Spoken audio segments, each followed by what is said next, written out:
Hello there, and welcome to the Varykino YouTube channel. I'm Christy. And I'm Matt. We're long-standing Star Wars fans who live and breathe Star Wars every day. Welcome to another installment of our Week of Star Wars, a series recapping the Star Wars fun we've had during the past week. As we frequently do, we played a fair bit of Star Wars The Old Republic in the past week, focusing on content that progressed our journey along the Galactic Seasons pathway. This involved in particular some of the classic space missions, which we're quite fond of. We haven't played them a lot, but they do hark back to the very early days of Star Wars The Old Republic, and they have kind of fond memories in some ways because that game's been going for more than 10 years. And I think personally they've stood the test of time. Yeah, enjoyed going back to them. It was years before the Galactic Starfighter aspect of the game was added, so the only kind of space combat or basically flying your own personal starship was during these early missions, and it was kind of exciting as you played along because leveling up was so long back then. Each space mission would unlock, so you get progressively harder ones, so it was really fun going back and trying to remember how to play all those sort of hard space missions. It certainly was a challenge for some of those harder ones. I was a little bit out of practice. You could only begin playing them once you were granted your ship within the story arc of the game, so it was quite a big milestone in terms of gameplay overall. In other Star Wars gaming fun, in the app game, Star Wars Galaxy of Heroes, I achieved 2 significant milestones this week. I unlocked Chiare Mundi. This has been a long grind through guild content and making use of some shards in the store. He doesn't unlock at 7 stars, so I've still got a while to go before I get him fully spec'd out, but I do like adding to my Jedi roster. And speaking of new characters, I finally unlocked the Galactic Legend Rey in the game. I'm a little bit late on this. I already have the Jedi Master Luke and Obi-Wan Kenobi Galactic Legends. I focused on those first, so I'm very excited to add Rey. Now with 3 light side Galactic Legends, I'm setting my sights on a dark side one to start working on next. It's not often that I unlock 2 high-tier characters in the same week, so I've got a lot of gearing to do, but it's really been fun. In terms of new items that we picked up in the past week, really happy to get my hands on the new Vintage Collection of Boba Fett 3.75-inch action figure. This is the comic art edition from the cover of the comic series A Death Lies in Treachery.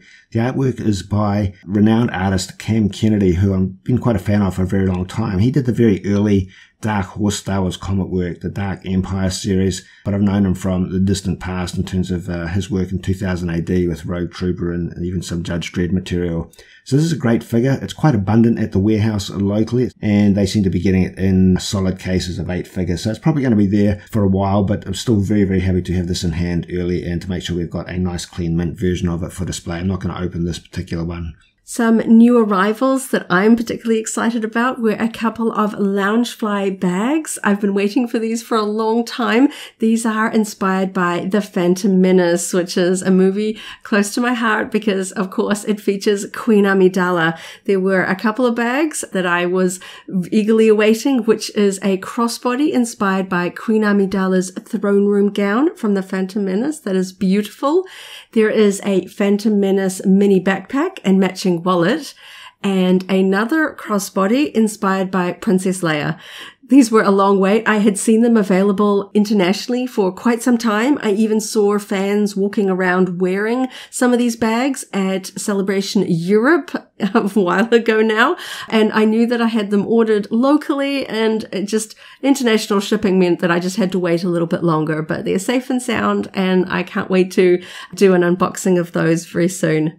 After a bit of a wait for the courier to make its way all the way to New Zealand, we also got our hands on the collector's edition of Star Wars Jedi Survivor. This collector's edition from Limited Run Games included in particular a full-size replica of Cal Kestis's lightsaber. Yeah, this one took a little bit of a scenic route to get to us. It spent a couple of weeks in Germany for some weird reason. It was only supposed to ship from the US straight to New Zealand. It took a month to arrive after going for a tour around Germany. Have no idea why, but it arrived safe and sound, and we could finally get our hands on it to celebrate the launch of this game. Thankfully, Limited Run did send people the digital download code, so you didn't have to wait for the physical package to arrive to get stuck into the game. But I absolutely love the saber. It is big, it is heavy, it looks fantastic. I love that it came with a box and the special steelbook case. Even though the game isn't actually in the case, I still like those physical aspects of it. So if you are a fan of Jedi Survivor or lightsaber props, we do have a video coming up soon where we will open that up and show you guys what was in the box and more details about that saber. It was beautiful to see it in person. I absolutely love it. And to coin a phrase, a fine addition to our collection. On the topic of random Star Wars things that we got up to in the past week, we watched the documentary Plastic Galaxy, which we have watched before, but it seemed to crop up in our timeline a little bit randomly, and we just had the urge to watch it again. So this is a fantastic documentary about the history of Kenner's involvement in making Star Wars action figures, vintage Star Wars action figures. I'm a big fan of this sort of documentary. The story is also well covered in the Toys That Made Us. It's a show that was on Netflix, but this tells it from a slightly different perspective. And I think it's a fantastic story because it's a story of a very small group of hardworking people that were at the right place at the right time and made some really interesting decisions and changed history in terms of the way toys are produced and received. And without the work of these particular individuals and artisans, we wouldn't have a track record of Star Wars action figures in the way that we currently do. I think as fans, we love to absorb as much of the sort of behind the scenes material, making ofs and things like that we can get our hands on. And that does extend to the collectible space as well. So I really do enjoy watching these sort of fan developed ones that just really want to sort of archive and document. They go and interview a lot of the original Kenner employees that designed these things, that worked, that, you know, and a lot of the prototypes, some that were put into production, others that never made it to store shelves. It's a really interesting look at the development of that original vintage Star Wars line, going all the way back to sort of the original locations for like where Kenner was sort of founded and stuff like that, and how they got the license and the early bird certificate all the way through to sort of the end of the line, going into sort of just touching on the beginning of the modern era with Hasbro. It's really worth a look if you haven't seen it yourself. Yeah, if you haven't seen it, it is available online, so just do a little bit of search and check it out. We highly recommend it.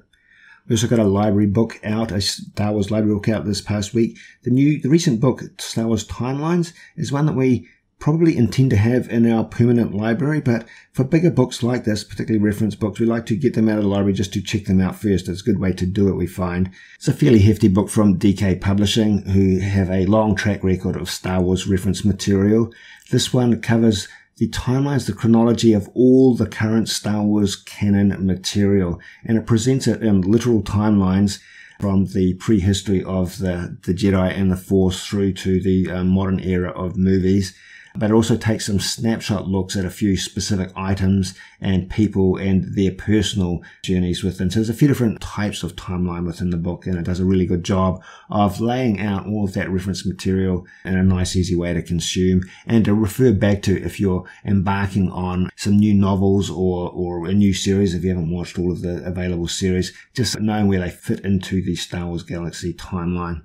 Books like this are generally quite expensive for us to source locally, so we've got a really good local library that gets just about all the Star Wars books pretty quickly. So we make it a point to get these books out of the library to see whether we want to invest in them and add them to our library. And having flicked through this one, I really am quite impressed with just the size of it and the level of detail. We definitely are keen to sort of read through as much as we can while we have it on loan from the library, and it's definitely being added to our shopping list to pick up at some point in the future. Yeah, speaking of how good the local libraries are, they actually put these in their digital catalogs before the books come out. So as soon as they've actually pre-ordered them, you can tell that they're going to be coming up in terms of being available from your local libraries, and you can reserve copies, and they often get more than one copy in. Really good service, I find.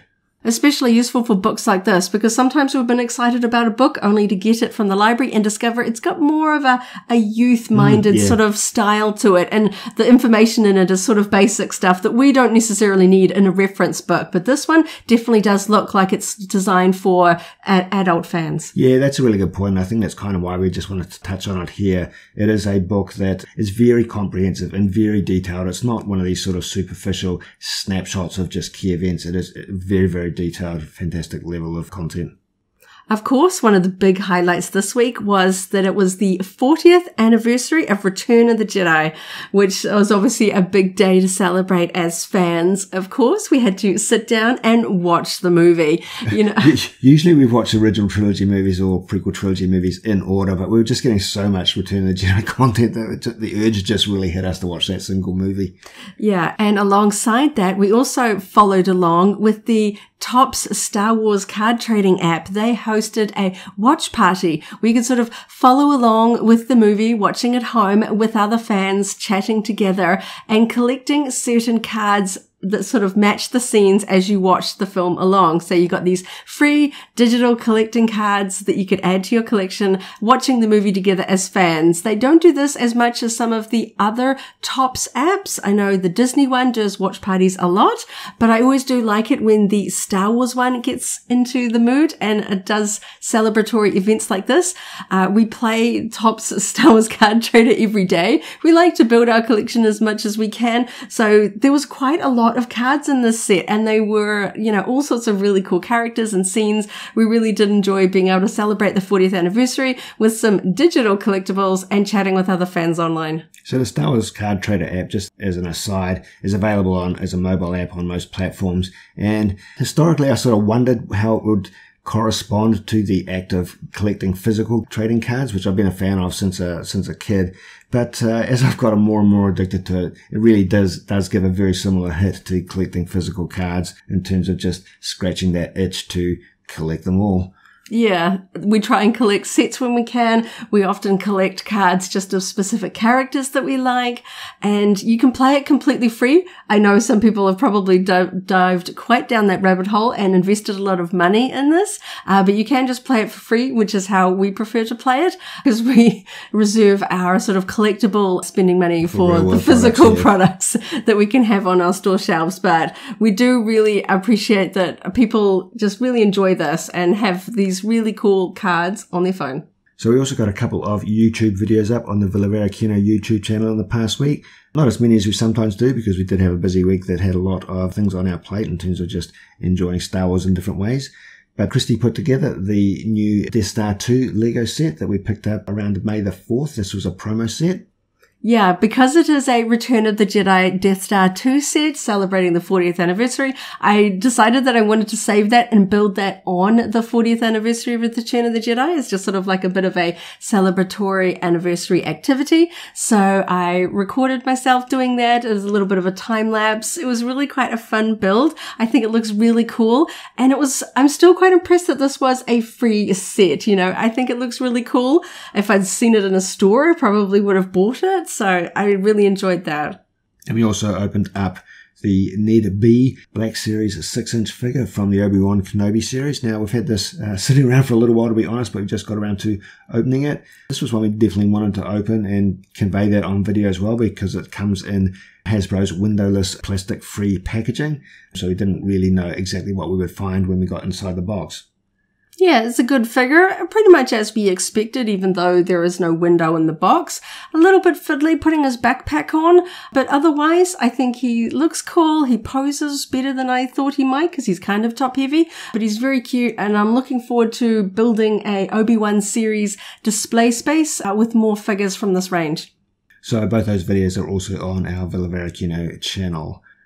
But for now, thanks for listening to another episode of our Week of Star Wars. We appreciate you taking your time to listen to us. And stay tuned for another episode next week. And as always, may the Force be with you. If you enjoyed this video, go ahead and give it a like, check out our other videos, and subscribe for alerts about new uploads. Thanks for watching, and may the Force be with you.